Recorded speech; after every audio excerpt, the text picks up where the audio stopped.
नमस्कार, आप देख रहे हैं एनबी न्यूज और मैं हूं आपके साथ काजल ठाकुर। राजधानी लाइव में सबसे पहले बात करेंगे देश की औद्योगिक राजधानी मुंबई की। महाराष्ट्र के कई जिलों में कोरोना वायरस एक बार फिर से खतरनाक तरीके से बढ़ने लगा है, जिसके बाद फिर से लॉकडाउन लगाने की बात लगातार कही जा रही है और इसको देखते हुए प्रवासी मजदूर फिर से अपने गाँव लौटने की तैयारी करने लगे हैं। यानी फिर से वही स्थिति पैदा होने जा रही है जो कि पिछले साल लॉकडाउन लगने के बाद प्रवासी मजदूरों की हो चुकी थी। हालांकि महाराष्ट्र सरकार की तरफ से अभी तक ना तो लॉकडाउन की घोषणा की गई है और ना ही कोई निर्णय लिया गया है। बावजूद इसके लॉकडाउन की संभावनाओं को देखते हुए प्रवासी मजदूर ट्रेनों के टिकट धड़ाधड़ बुक कर रहे हैं। सूत्रों के अनुसार मुंबई से यूपी, बिहार, मध्य प्रदेश जाने वाली ट्रेनों के टिकट मई तक बुक हो चुके हैं और बताया जा रहा है कि जब से कोरोना बढ़ रहा है तब से मुंबई में काम करने वाले लगभग 10 लाख प्रवासियों ने अपने गृह नगर के लिए रवाना होने के लिए आवेदन किया है, जबकि अब तक लगभग 6.5 लाख प्रवासी ट्रेनों से अपने गांव जा चुके हैं, तो वहीं 1.5 लाख लोगों ने अन्य परिवहन का उपयोग करके अपने गांव जा चुके हैं। हालांकि गांव लौटने के अन्य कारण जैसे कि त्योहार, इलेक्शन, फसल का सीजन जैसे कई कारण भी हो सकते हैं।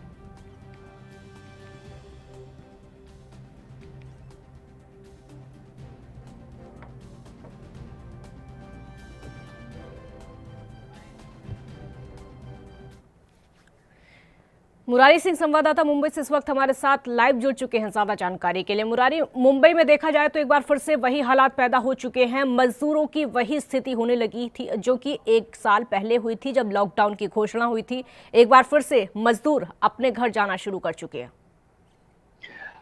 जी काजल, बिल्कुल सही कहना है। मुंबई का छत्रपति शिवाजी महाराज टर्मिनस हो या सीएसटी रेलवे स्टेशन हो या बांद्रा टर्मिनस, अक्सर यहाँ पर अब मजदूरों की भीड़ देखी जा रही है। उत्तर प्रदेश, बिहार, राजस्थान, मध्य प्रदेश, पश्चिम बंगाल जाने वाली जो ट्रेनें हैं उनमें ज्यादातर मजदूर प्रवासी दिख रहे हैं। ये कहना गलत नहीं होगा कि जिस तरीके से रात 8 बजे से लेकर सुबह 7 बजे तक 15 अप्रैल तक महाराष्ट्र सरकार द्वारा लॉकडाउन लगाया गया था और अब सख्त नियम भी देखे जा रहे हैं और जिस तरीके से खबर है कि लॉकडाउन लगाई जाएगी, स्थिति खराब हो रही है। भले ही महाराष्ट्र सरकार लॉकडाउन की पुष्टि नहीं की हो, लेकिन पिछली साल का जो डर था, पिछली साल की जो तकलीफ थी, उससे बचने के लिए मजदूर शायद अपने गांव के लिए अब पलायन कर रहे हैं, क्योंकि हालात बद से बदतर हो चुके हैं। 30,000 से ज्यादा महाराष्ट्र में जबकि 5,000 से ज्यादा मुंबई में प्रतिदिन कोरोना पॉजिटिव के केस पाए जा रहे हैं। सैकड़ों लोगों की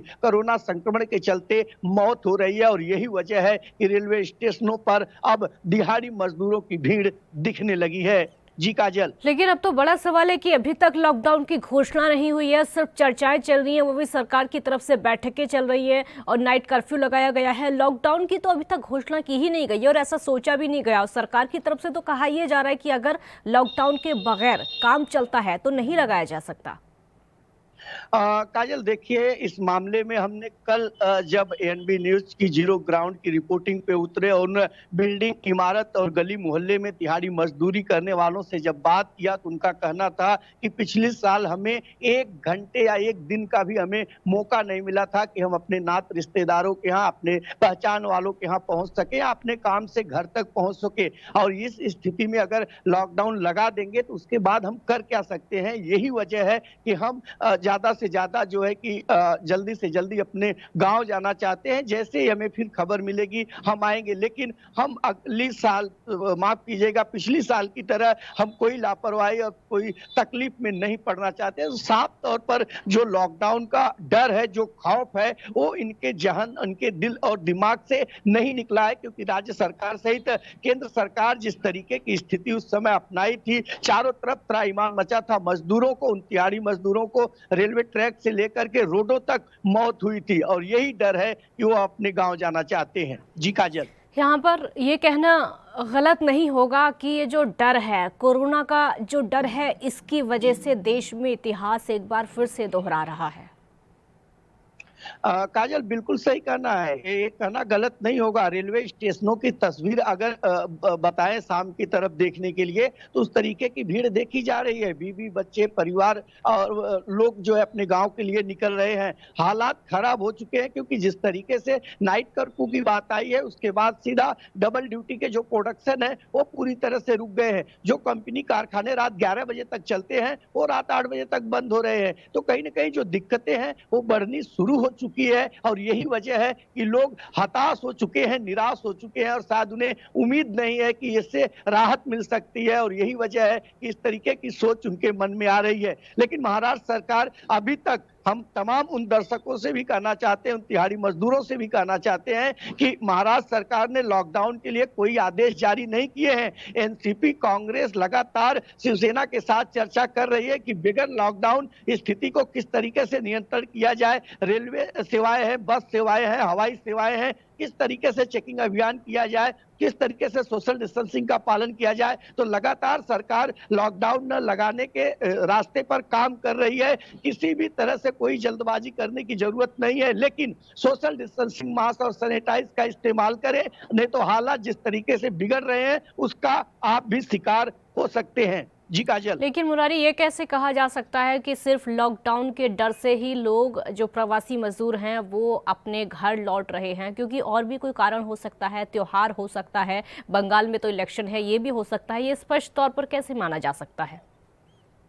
देखिए, ये भी कहना सही है कि इसे स्पष्ट तौर पर नहीं माना जा सकता है, लेकिन जिस तरीके से कुछ मजदूरों का कहना है कि लॉकडाउन की खबर आ रही है, और ऐसे में मुंबई के नाके नुक्कड़ चौराहे रेलवे स्टेशन पर देखो तो अमूमन लोगों के बीच लॉकडाउन लॉकडाउन की चर्चाएं हुई है। अब ऐसे में अन्य कारणों का कारण करें तो उनकी फसल तैयार हो चुकी है। अगर उत्तर प्रदेश में बात करें तो वहां पर जो है कि सरपंच का चुनाव है, पश्चिम बंगाल में ममता बनर्जी का चुनाव है। तो ऐसे तमाम जगहों पर तमाम मुद्दे भी हैं, लेकिन जिस तरीके से स्थिति हालात यहाँ पर खराब हुई है, जिस तरीके से काम धंधे अब धीरे धीरे रुक रहे हैं, एक वजह ये भी मानना गलत नहीं होगा काजल।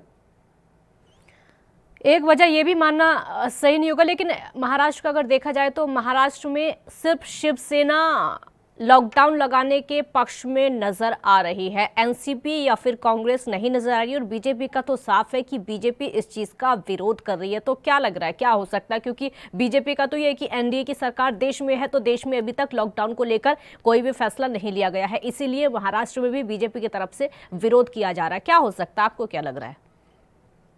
काजल देखिए, सबसे बड़ी बात यहाँ हम समझाना चाहेंगे कि बृहन मुंबई महानगर पालिका जो शिवसेना की मेयर है, और बृहन मुंबई महानगर पालिका बीएमसी के अंतर्गत ही ये अस्पताल और स्वास्थ्य की सारी व्यवस्थाएं आती है। तो शिवसेना बीएमसी के जो रिपोर्ट आ रहे हैं उस रिपोर्ट के आधार पर लॉकडाउन के पक्ष में है, लेकिन एनसीपी प्रवक्ता नवाब मलिक की माने तो लॉकडाउन के एकदम खिलाफ है। कांग्रेस के कैबिनेट मंत्री मलाड के मौजूदा विधायक असलम शेख की माने तो साफ तौर पर कह चुके हैं कि लॉकडाउन नहीं लगेगा, जबकि शिवसेना में उनके नेताओं की माने या फिर मुख्यमंत्री ने जो स्टेटमेंट दिए थे कि अगर 15 अप्रैल तक हालात नहीं सुधरे, स्थिति नियंत्रण में नहीं आई, तो हमें उचित कदम, हमें कड़क कदम उठाने होंगे। तो अंदाजा लगाया जा सकता है, और ये कहना गलत भी नहीं होगा कि लॉकडाउन हालात को देखकर शिवसेना लगाना चाहती है, लेकिन एनसीपी कांग्रेस सहित विपक्ष इसके खिलाफ है।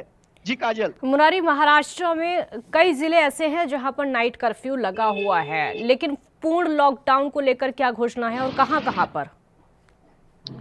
देखिए, पूर्ण लॉकडाउन की बात करें तो नंदुरबार जो अभी 3 से 4 दिन पहले पूरी तरह से कोरोना की चपेट में आया था, वहां पर पूरा जो कि संचार बंदी लॉकडाउन लगाया हुआ है। नागपुर की बात करें तो वहां 4 अप्रैल तक के लिए भी लॉकडाउन सख्ती बढ़ती जा रही है। पुणे की बात करें तो वहां पर नाइट कर्फ्यू है, और महाराष्ट्र के और कई ऐसे जिले हैं, तालुका हैं, जहां पर जो है कि नाइट कर्फ्यू लगाया गया है। देश की आर्थिक राजधानी मुंबई की बात करें तो यहाँ रात 8 बजे से सुबह 7 बजे के लिए नाइट कर्फ्यू है। मुंबई से सटे ठाणे और पालघर में भी यही स्थिति है, लेकिन लगातार काजल लॉकडाउन के बाद भी वो सारी चीजें देखने के लिए मिल रही हैं, चाहे वो बसों में सफर करने की बात हो, रेलवे स्टेशन या ट्रेनों में भीड़ की बात हो, या कह सकते हैं कि दुकान और मॉल और होटल खुले हैं। तो ऐसे में लोगों को भी जागरूक होने की जरूरत है। लॉकडाउन के नियम का पालन अगर नहीं करते हैं तो हालात और खराब होंगे। और जिस तरीके से महाविकास आघाड़ी सरकार में मुख्यमंत्री उद्धव ठाकरे लगातार संकेत दे रहे हैं कि हालात बिगड़े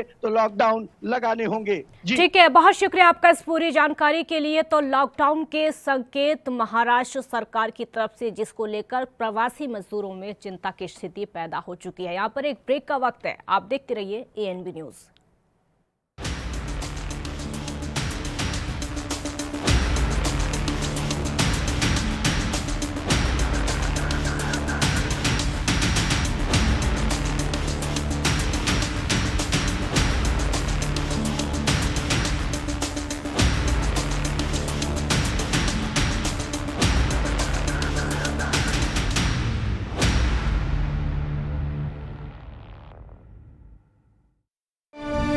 ਭੋਗਪੁਰ ਖੰਡ ਮਿੱਲ ਦੀ ਸਮਰੱਥਾ ਨੂੰ ਦੁੱਗਣਾ ਕੀਤਾ। ਬਟਾਲਾ ਅਤੇ ਗੁਰਦਾਸਪੁਰ ਖੰਡ ਮਿੱਲਾਂ ਦੀ ਸਮਰੱਥਾ ਵਿੱਚ ਵਾਧਾ ਕੀਤਾ ਜਾ ਰਿਹਾ ਹੈ। ਗੰਨੇ ਦੀ ਅਦਾਇਗੀ ਸਮੇਂ ਸਿਰ ਕੀਤੀ ਜਾ ਰਹੀ ਹੈ। 4 ਵਰ੍ਹਿਆਂ ਤੋਂ ਕਿਸਾਨਾਂ ਦੀ ਹਿਤੈਸ਼ੀ ਪੰਜਾਬ ਸਰਕਾਰ।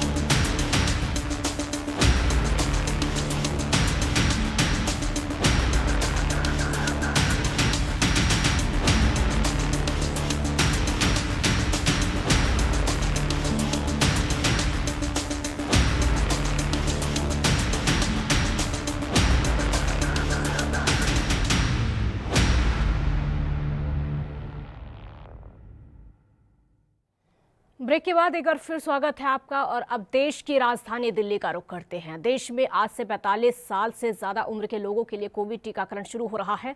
और इससे पहले केंद्र ने राज्यों और केंद्र शासित प्रदेशों के जनप्रतिनिधियों के साथ में समीक्षा बैठक की और उनसे ऐसे क्षेत्रों की पहचान करने को कहा जहां पर टीकाकरण कराने वाले लोगों की संख्या कम है। खासतौर पर ऐसे जिलों को भी चिन्हित करने को कहा जहां पर संक्रमण के नए मामलों में लगातार वृद्धि हो रही है।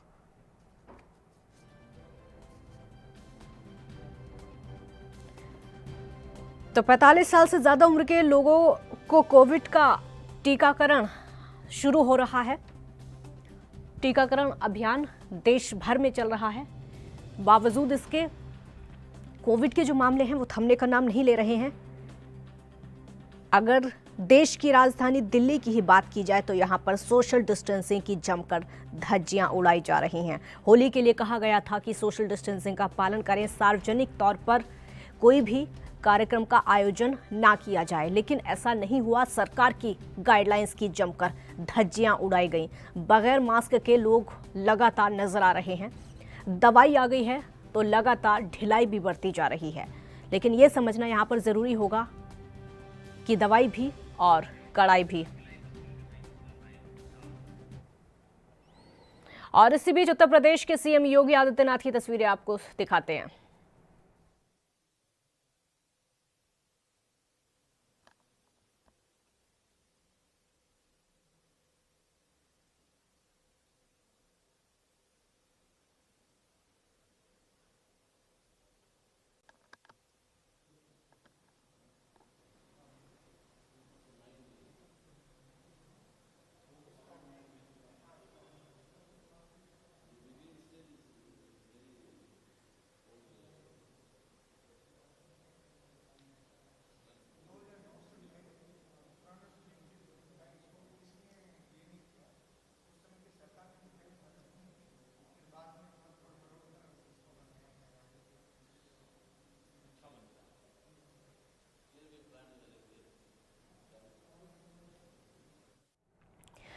तो देश की राजधानी में कोरोना के मामले लगातार बढ़ते जा रहे हैं। राजीव तिवारी संवाददाता इस वक्त दिल्ली से हमारे साथ लाइव जुड़ चुके हैं। राजीव, कोरोना के मामले लगातार बढ़ते जा रहे हैं और 45 साल से ज्यादा उम्र के लोगों को आज से कोविड का टीका लगना शुरू हो रहा है, क्या जानकारी है?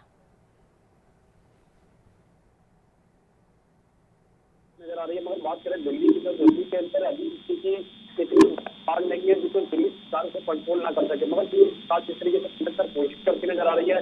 मगर जनता की तरफ से जरूर लापरवाही बरती गई है, मगर दिल्ली सरकार फिर भी निरंतर कोशिश करती नजर आ रही है। क्योंकि ये अब 1 अप्रैल से यानी कि आज से 45 सालों के जो लोग हैं उनको यह टीकाकरण लगेगा। यानी कि वैक्सीन का जो टीकाकरण है वो कहीं ना कहीं 45 साल के लोगों को भी उपलब्ध कराया जाएगा और लगातार कोशिश की जाएगी कि 45 साल के लोग जो है वो ज्यादा से ज्यादा संख्या में आए और लोगों को वैक्सीन का टीकाकरण जो लगवाएं और कहीं ना कहीं लोगों तक दूसरे लोगों तक मैसेज पहुंचाएं कि अभी कोरोना वायरस खत्म नहीं हुआ है, और उसके लिए कहीं ना कहीं वैक्सीन का टीकाकरण जो है वो लगवाना बहुत जरूरी है। और ज्यादा से ज्यादा संख्या में जब तक लोग बाग आएंगे और इस मुहिम से जुड़ेंगे तो कहीं ना कहीं वायरस का खात्मा करते हुए जरूर नजर आएंगे। मगर जिस तरीके से जनता की तरफ से लापरवाही की गई है और लगातार अभी स्थिति बिगड़ती नजर आ रही है, और कहीं ना कहीं 2500 से ज्यादा के आंकड़े पर डे आ रहे हैं, और कहीं ना कहीं चौंकाने वाली स्थिति ये है जरूर है, क्योंकि कुछ इलाकों के अंदर सोशल डिस्टेंसिंग और मास्क का यूज बिल्कुल नहीं किया जा रहा है। मगर दिल्ली सरकार ने निरंतर कोशिश जरूर की है, यहाँ तक कि मास्क ना लगाने पर 2,000 रुपए का जुर्माना भी किया हुआ है,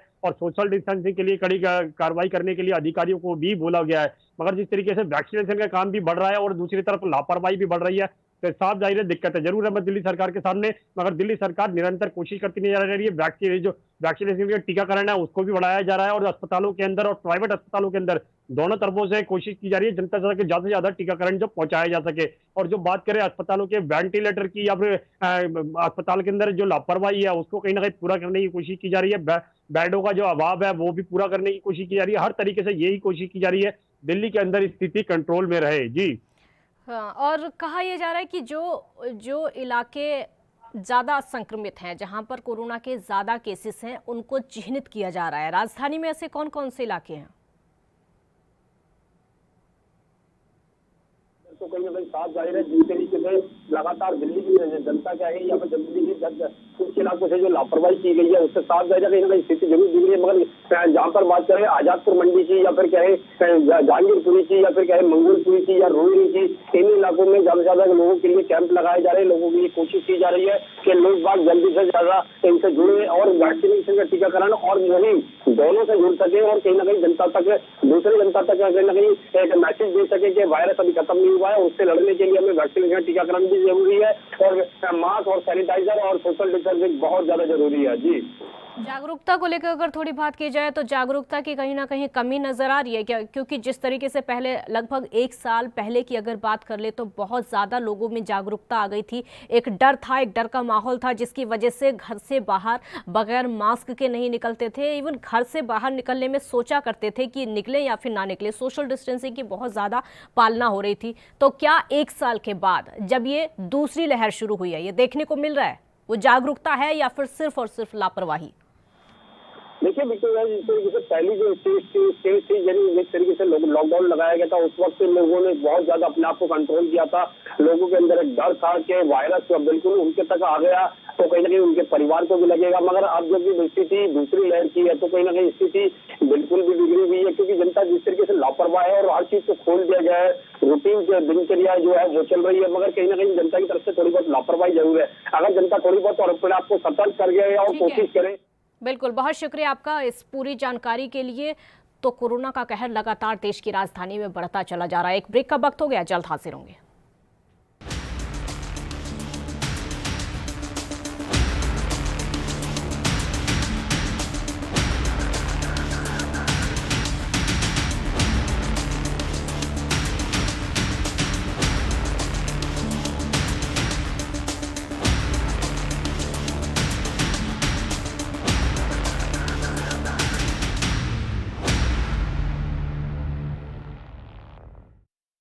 ग्यारह 1197 ਸਕੂਲਾਂ ਨੂੰ ਸਮਾਰਟ ਸਕੂਲ ਬਣਾਇਆ। ਵਿਦਿਆਰਥੀਆਂ ਨੂੰ ਮੁਫਤ ਵਰਦੀ, ਕਿਤਾਬਾਂ ਤੇ ਮੁਫਤ ਸਿੱਖਿਆ ਦਿੱਤੀ ਜਾ ਰਹੀ ਹੈ। 4 ਵਰਿਆਂ ਤੋਂ ਸਰਕਾਰੀ ਸਕੂਲਾਂ 'ਚ ਸਮਾਰਟ ਸਿੱਖਿਆ ਮੁਹੱਈਆ ਕਰਵਾ ਰਹੀ ਪੰਜਾਬ ਸਰਕਾਰ।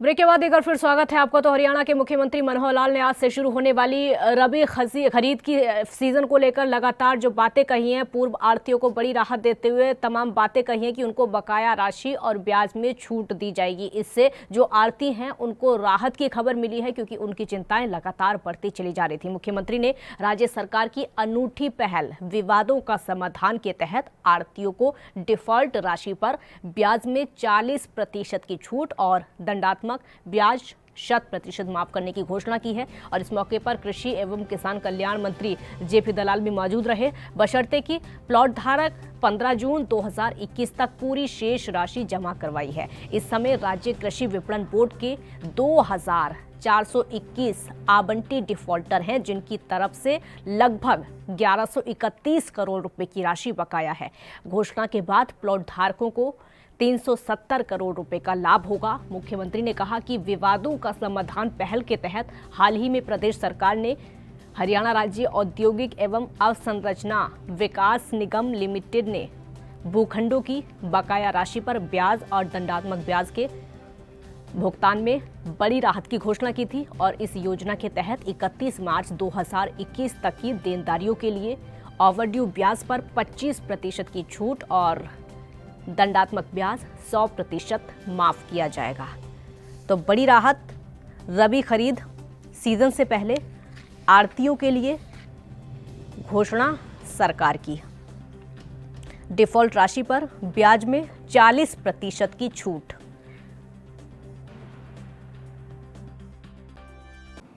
मुख्य रूप से गेहूं की ही प्रोक्योरमेंट इस बार ज़्यादा होगी, क्योंकि पिछले वर्षों में सरसों भी होती थी, लेकिन इस बार सरसों चूँकि एमएसपी से मार्केट रेट काफ़ी ऊपर चल रहा है, इसलिए प्राइवेट खरीद ही उसमें हो रही है। सरकारी खरीद उसमें नहीं हो पा रही अभी, लेकिन रेट अगर आएगा ठीक तो सरकारी खरीद करेंगे, अन्यथा जो प्राइवेट खरीद हो रही है उसी में हमारी जितनी आवश्यकताएं होंगी फिर उसी में से हम पूरा करेंगे। प्रोक्योरमेंट के संबंध में छोटे मोटे विषय कई बार उठते रहे हैं। इस बार हमने एक एसओपी बनाया है। एसओपी हमने डिफरेंट जो स्टेक होल्डर्स हैं उनके लिए करणीय क्या क्या है, फिर वो किसानों से लेकर के और उसके बाद फिर रजिस्ट्रेशन का काम जिन्होंने करना है, मार्केटिंग बोर्ड में, मार्केटिंग कमेटी में सेक्रेटरीज ने क्या करना है, और उसके बाद आढ़तियों ने क्या क्या करना है, और उसके बाद ट्रांसपोर्टर्स का काम है, फिर पेमेंट में डिपार्टमेंट का काम क्या है, बैंकों ने क्या करना है, और अल्टीमेटली किसान के खाते में पेमेंट पहुंच जाए।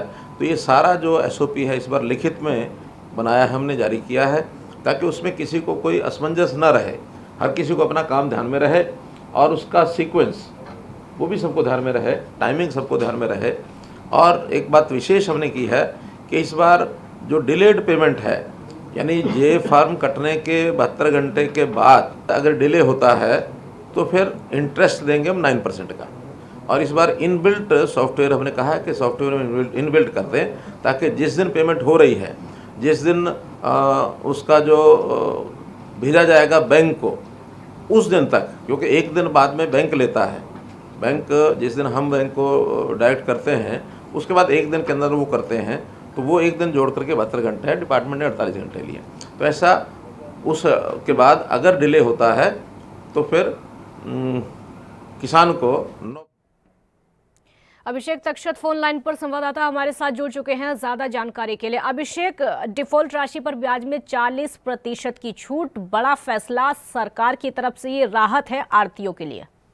जी बिल्कुल, देखिए जो अब आज यानी मतलब 1 अप्रैल से जो है फसलों की जो रबी फसल है जिसमें गेहूं और सरसों की जो है खरीद शुरू कर दी गई है। अब कुछ ही देर बाद जो है खरीद जो है शुरू हो जाएगी, किसानों ने अपनी फसल बेचना जो है वो शुरू कर देंगे। तो इसको इस बार जो है नई जो पहल सरकार की ओर से की गई है, जो उनके जो फसल का जो भुगतान है वो डायरेक्ट उनके जो किसानों के खाते में जाएगा। इससे पहले जो आढ़तियों के पास जाता था, आढ़ती उनको फिर अपनी सुविधा अनुसार जो है किसानों को अकाउंट में ट्रांसफर करते थे, लेकिन इस बार जो सरकार की ओर से जो कदम उठाए गए उसके तहत जो है जो फसल का जो भुगतान है वो किसानों के सीधे डायरेक्ट खाते में जाएगा। और अगर किसी तरह की देरी होती है तो 9% ब्याज का भी इस बार जो है प्रावधान सरकार की ओर से किया गया। तो इसको लेकर आढ़ती कहीं ना कहीं जो है नाराज थे। इस नाराजगी को दूर करने के लिए सरकार की ओर से आढ़तियों को भी जो है एक बड़ा लाभ देने की जो है घोषणा मुख्यमंत्री मनोहर लाल के द्वारा की गई है। उन्होंने साफ तौर पे जो मंडियों में जो आढ़तियों के पास जो प्लॉट थे उनमें किसी कारणवश उनकी किस्त का भुगतान नहीं हो पाया और उन पर ब्याज भी लगा और देरी का जो है उनको देरी के कारण उनको जो है किसी तरह का जो दंडनीय जो भुगतान का भी उनको सामना करना पड़ा था, उससे जो है काफी राहत देने की जो है घोषणा सरकार की ओर से की गई है। डिफॉल्टर जो राशि में 40% की जो है छूट और वहीं दंडात्मक जो ब्याज 100% माफ करने की जो है सरकार की ओर से जो है घोषणा की गई। लेकिन इसमें शर्त जरूर है कि 15 जून 2021 तक जो है उनकी जो बकाया पूरी राशि है वो आढ़तियों को जमा करानी होगी। इस तरह उन्होंने साफ तौर पर यह भी बताया गया कि हरियाणा राज्य के कृषि विशन बोर्ड में 2421 आमटी डिफॉल्टर इस समय जो है और जिनकी तरफ से लगभग 1131 करोड़ रुपए की राशि जो है बकाया जो मुख्यमंत्री मनोहर लाल ने जो कल पत्रकार वार्ता की थी उस दौरान जो है कि बड़ी घोषणा जो उनके द्वारा की गई थी कि प्लाट धारकों को 370 करोड़ रुपए ब्याज में 40% की छूट और 7% जो दंडात्मक ब्याज माफी का जो है वो लाभ मिलेगा। तो ये कहीं ना कहीं ये जरूर कहा जा सकता है कि जो आढ़तियों को इस अब जो आज से जो फसल खरीद शुरू की जाएगी तो उससे पहले जो है एक बड़ा लाभ और एक बड़ी राहत जो है सरकार की ओर से देने का काम किया गया है। जी काजल। अभिषेक, एक और बड़ा सवाल है कि लगातार कहा जा रहा था जो किसानों का आंदोलन हो रहा है उसमें ज्यादातर आढ़ती भी शामिल हैं, लेकिन अब आढ़तियों के लिए राहत की खबर और बड़ी खबर, क्या कोई असर उधर भी देखने को मिल सकता है? जी देखिए, बिल्कुल ये एक आढ़तियों के लिए राहत भरी खबर जरूर कहा जा सकता है, क्योंकि पहले आढ़ती और जो किसान है इनका जो रिश्ता है वो काफी लंबे पुराना समय से चला आ रहा है। अगर ये जैसे किसानों को जो फसल जो है आढ़तियों के पास जाती थी और आढ़ती उनको जो है फसल का भुगतान करते थे और उनका जो लेन देन है वो लंबा समय से चलता आया है और उनका लंबे टाइम तक उनका लेन देन जो है बकाया जो है वो चलता रहता था। तो इसी को इनका जो तालमेल है वो काफी पुराना था। तो यही चीज को जो है आढ़तियों का कहना था कि जो अगर किसानों के खातों में जो डायरेक्ट जो राशि चली जाएगी तो उनकी जो देनदारी है वो कहीं ना कहीं प्रभावित होगी, उससे उनको नुकसान होगा। तो और हमारा जो आपसी जो भाईचारा है वो कहीं ना कहीं जो है इसमें खराब होगा। लेकिन इस बार सरकार से जो ये फैसला लिया गया है कि डायरेक्ट किसानों के पास जो है उनका भुगतान राशि जो है फसलों की वो डायरेक्ट दी जाएगी और उनका जो कमीशन है वो जो है आढ़तियों के पास जाएगा। तो अब जो किसान आंदोलन जो चल रहा है तो उसी को देखते हुए जो सरकार ने कई इस तरह के फैसले लिए हैं, जैसे कि किसान की जो आय दुगनी करने की जो बड़ी बात जो सरकार बार बार जो दोहराती, चाहे केंद्र सरकार की बात करें चाहे राज्य सरकार की बात करें। तो इस बार जो है बाजरे की जो फसल की बात करें तो बाजरे की फसल MSP पे खरीदी गई थी और इसकी पैदावार बढ़ाएं ताकि किसान पैदावार। बिल्कुल, बहुत शुक्रिया आपका इस पूरी जानकारी के लिए। तो आढ़तियों के लिए बड़ी राहत की खबर हरियाणा सरकार की तरफ से। राजधानी लाइव में फिलहाल इतना ही। आप देखते रहिए ANB न्यूज़। नमस्कार।